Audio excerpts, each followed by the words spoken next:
Если вам интересен и полезен мой контент, то можете оставить комментарий, лайк. Тем самым вы способствуете его продвижению и участвуете в его продвижении тем самым. Так вот, это снова Илья и мой канал Антимрак. В предыдущем своем видео я говорил про типы потребностей, и я бы хотел продолжить эту тему, но сосредоточив свое внимание именно на потребностях, которые формируются у людей посредством современных цифровых технологий передачи информации. И в частности я буду говорить об инфобизнесе как неизбежном порождении цифрового общества потребления.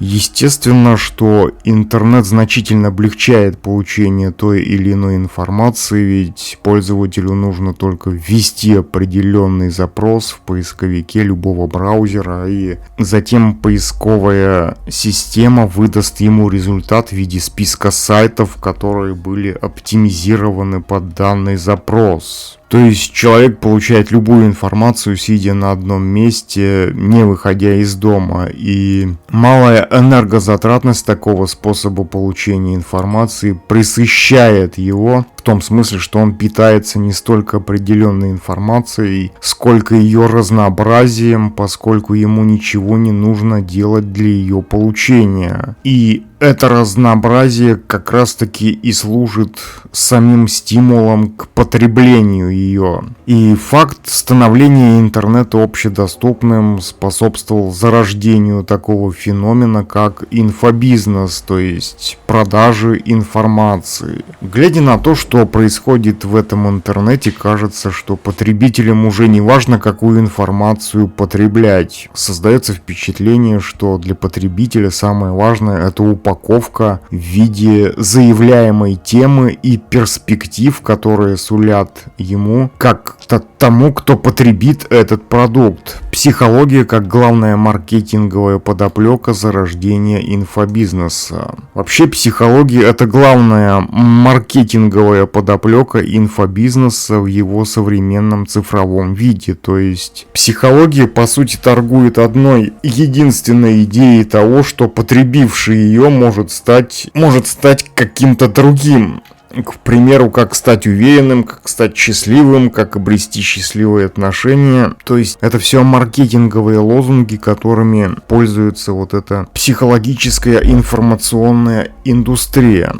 То есть психология как маркетинговая и идеологическая подоплека цифрового общества потребления продает идею о том, что человек может стать кем-либо, потому что он изначально какой-то не такой, каким он якобы должен быть. Потому что якобы он должен быть каким-то другим с позиции неких мутных стандартов. То есть психология как главный двигатель фейковой информационной индустрии никогда не апеллирует к тому, что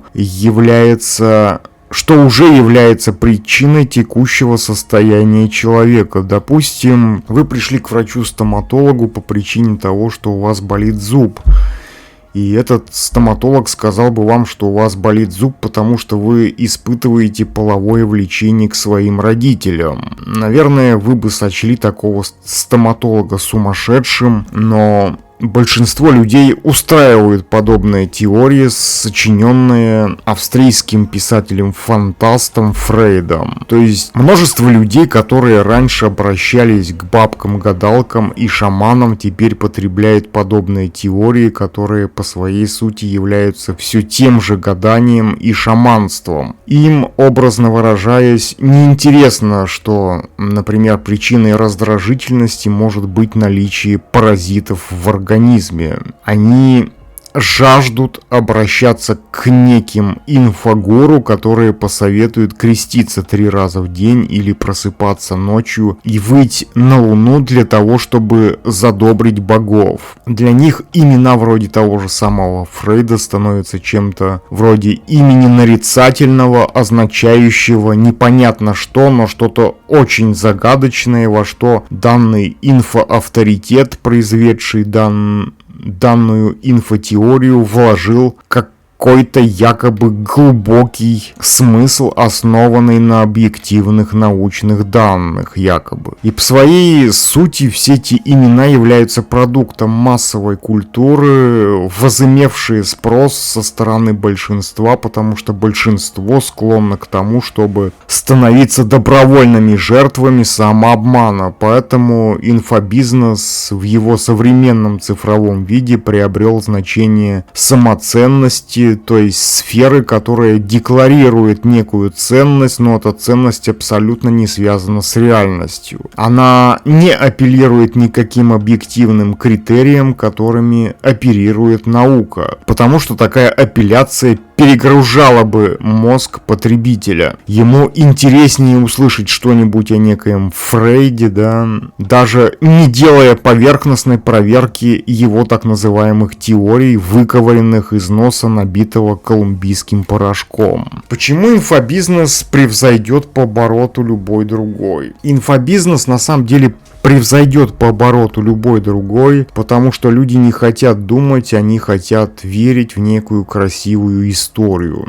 Если бы они хотели думать, то Зигмунды Юнги и Карлы Густавы Фрейды валялись бы на полках, покрытые толстым слоем пыли, как представители фантастического жанра художественной литературы. И обыватель не способен и даже не хочет видеть что-либо за формой, он воспринимает форму как само содержание. Поэтому он рефлекторно нуждается в том, чтобы нечто поддерживало бы его в своих собственных заблуждениях, а не открывало бы глаза на реальность. И инфобизнес в его цифровом интернет-формате вполне удовлетворяет его такую потребность. Так называемые психологические услуги, суть которых заключается в предопределенной апелляции к идее становления сверхчеловеком, возымели такой спрос, какой не снился никаким торговцам вредными веществами. Если обыватель нуждается в том, чтобы некие идеи поддерживали бы его в собственных заблуждениях, то всегда найдутся те, кто готов обеспечить его подобными идеями под видом чего-то научно обоснованного.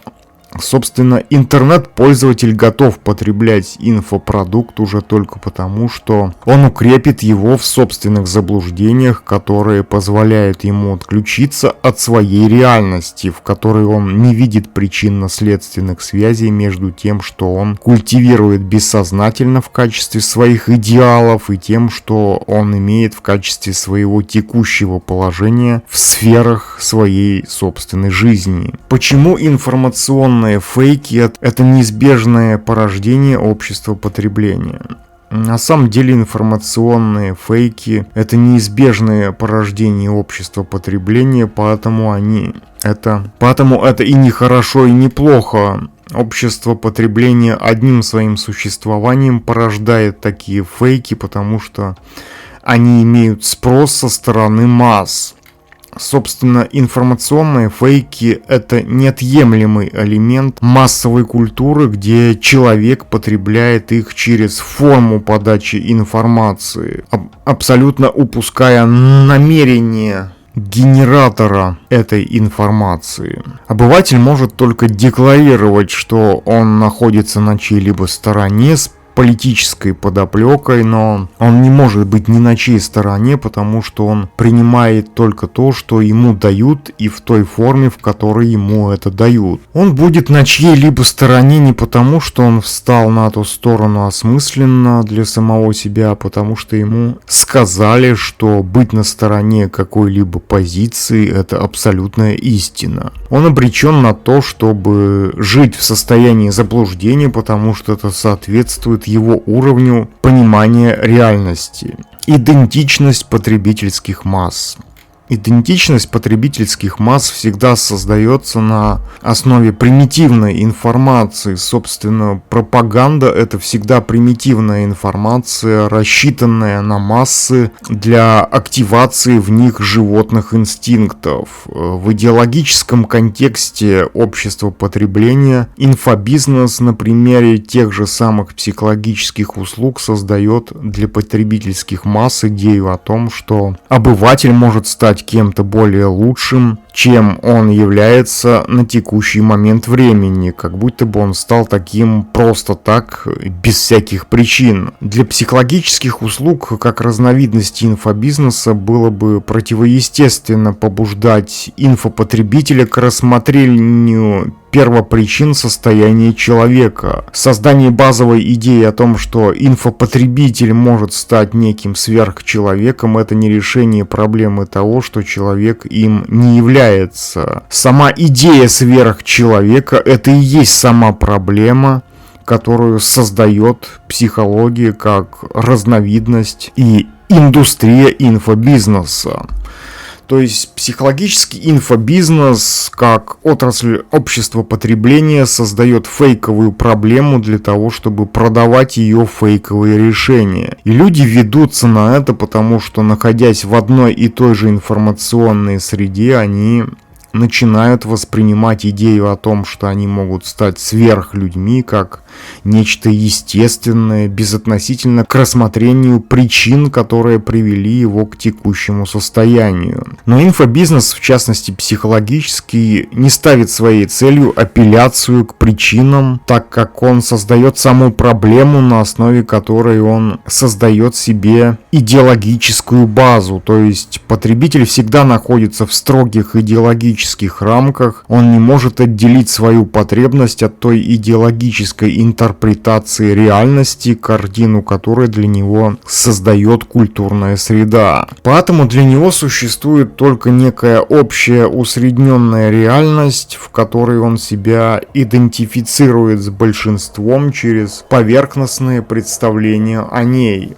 Для него идеологическая подоплека становится самим стимулом к потреблению чего бы то ни было.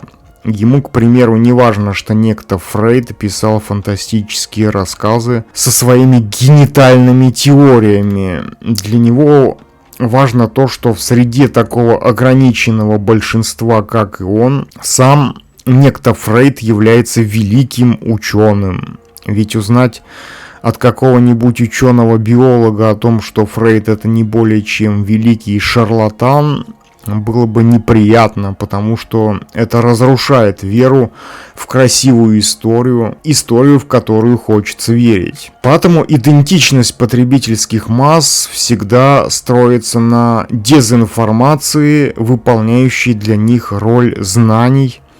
Они не знают, зачем что-либо утверждать, но они делают это потому, что на ту же самую идею ссылается остальное большинство, за которым оно машинально следует. Поэтому не имеет никакого значения, во что верит обыватель и кем он себя позиционирует как существо потребляющее.